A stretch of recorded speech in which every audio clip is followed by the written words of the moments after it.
Clients came with a brief that they want a residential architecture for their family which expresses their lifestyle and which is also inclusive of nature. The challenge for us was that how to bring the complete multi-generational family together in a residence.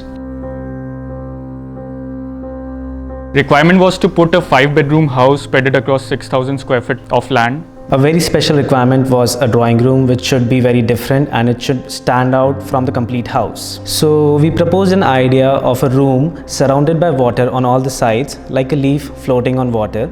Its leaf shape gave the house a strong character in itself. It's primarily designed to borrow the natural north light, wherein you do not use the electrical lights during the daytime. The entire opening patterns, introduction of skylights, kind of stack ventilation went up so magically well that even clients are very happy about it.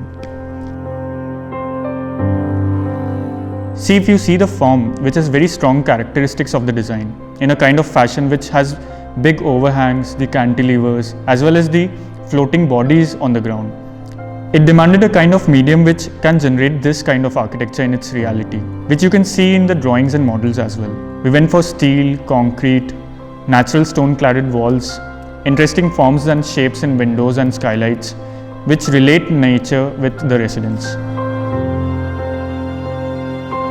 You can see the nature in unbuilt spaces as well as even the built spaces are flaunting nature through carpets, paintings, artifacts, ceiling designs, and somehow the interiors replicate the architecture, what you envisage. Basically, we try to see that architecture plays a role of a device which connects man with nature, finding inspiration in forms, spaces, relations, tangible and intangible, and celebrating nature in every nuance.